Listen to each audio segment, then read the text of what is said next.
Guys, I want to explain real quick right off the top why I head faked you a little bit. You know, had to head fake you a little bit like Brian Rose. Even sometimes I have to kind of head fake you a little bit. Because I said I wasn't going to talk about Brian Rose again. And obviously, here we are. Let me first explain why, guys, because honestly, truly, you have to believe me. I didn't intend to make another video about Brian Rose, but he kind of, I don't want to say he addressed us because it's kind of like a vague, jab.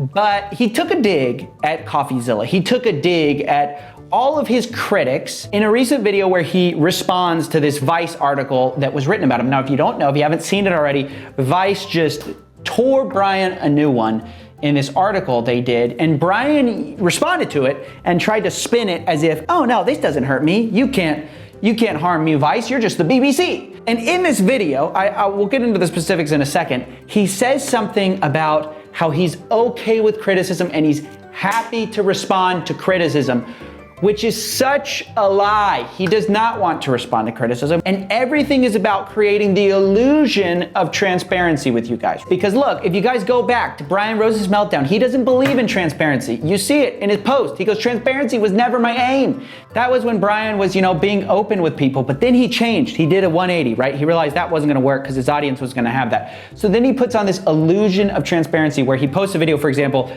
giving the truth about the digital freedom platform, where he answers none of the substantial criticisms against him and instead just kind of bloviates for 30 minutes. But this takes it to another level, because what he says here is this. Look, I'm happy to respond to criticism, but check this out. There's a caveat. He adds a little caveat. I'm always happy to respond to criticism from credible media sources. Oh, there it is. There we have it. You see, hear that? I'm happy to respond to criticism from credible media sources. From credible media sources, right? Which basically means he's happy to respond to criticism from anyone he deems to be a credible media source.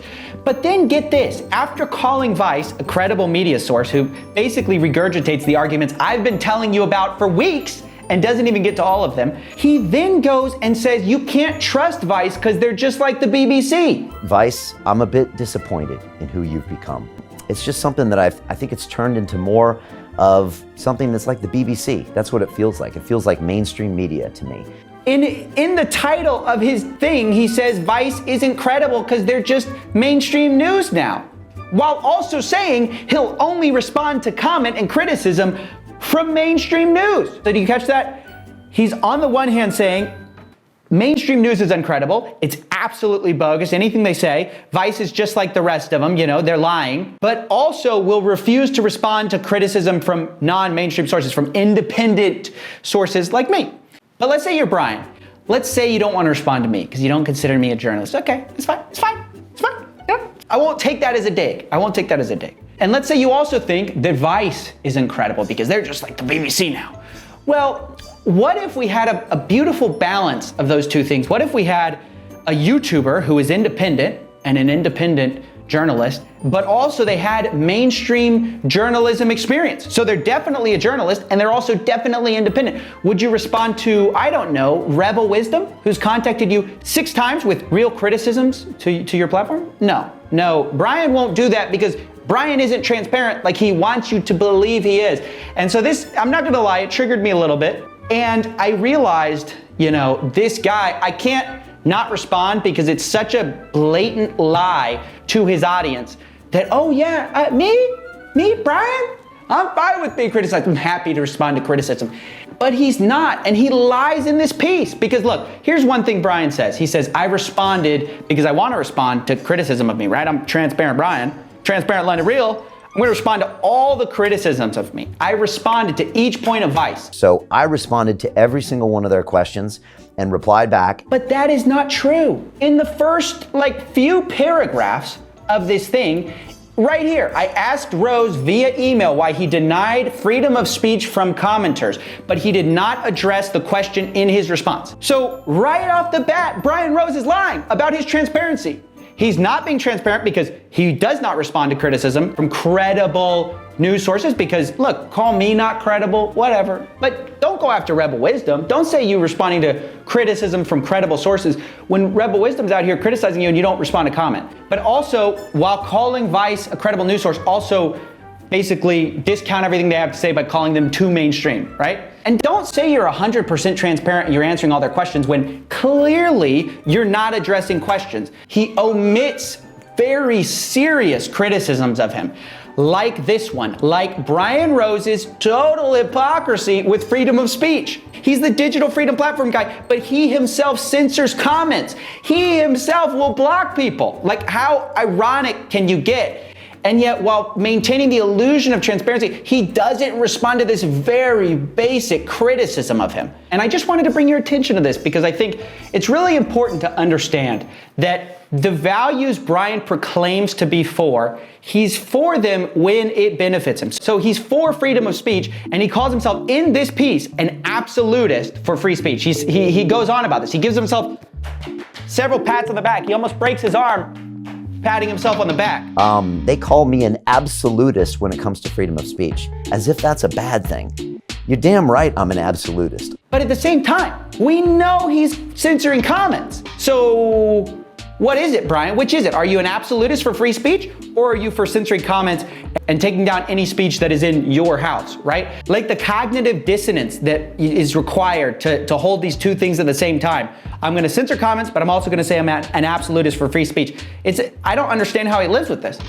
And then, guys, the most recent thing came out, and I have to talk about this, because I don't wanna make a lot of videos, extra videos on Brian Rose. Like I said, I wanna be done with this, but he keeps setting me off, boys.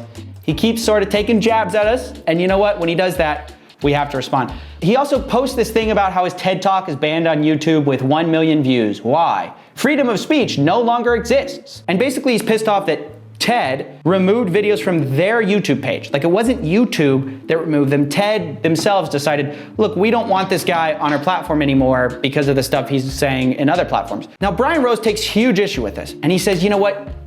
You're taking away my rights. You're violating my rights. I want my human rights now. So Ted, please put my talk back up so other people can enjoy it. You know, I will not allow you to take away my human rights. Okay, so I want to be clear here. He's claiming a certain position, right? And we're going to hold him to that standard because he claims to be for a certain value. And that value is when you post a speech with someone else online, you then shouldn't take it down when new facts come to light about that person, right? He's mad that Ted had his talk on and then they took it off. That's what he's mad about. And he's saying freedom of speech no longer exists. This is not right. And he makes a whole video ranting about how it's unfair. But guess who also removes talks at his own discretion? Brian Rose, when it benefits him. Remember Peter Sage, you know, the guy we had a whole debate with on our channel? Where is that talk? Where's that interview? Well, when you click on it, it says that video no longer exists on Brian's channel. You won't find it.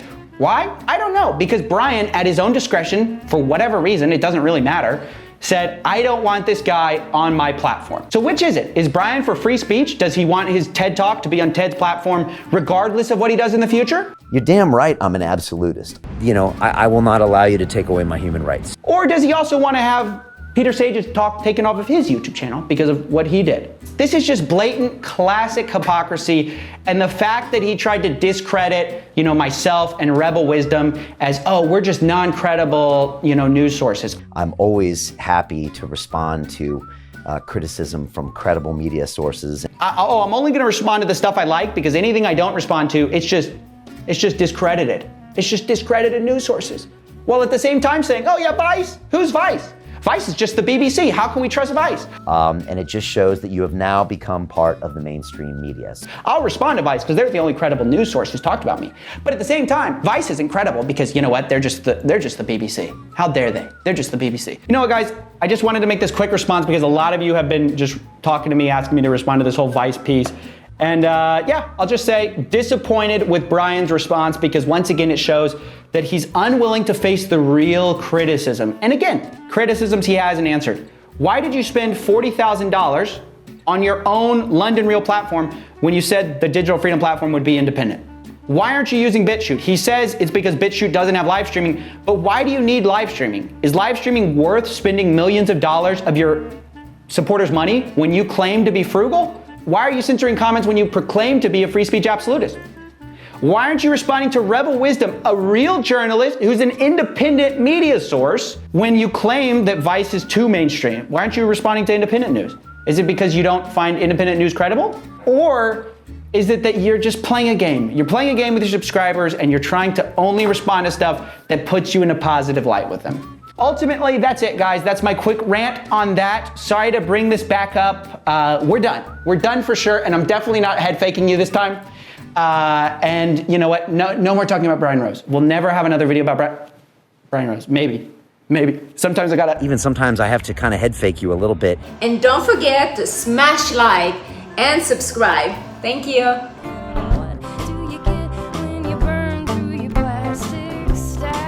Rebut any criticism from any credible sources.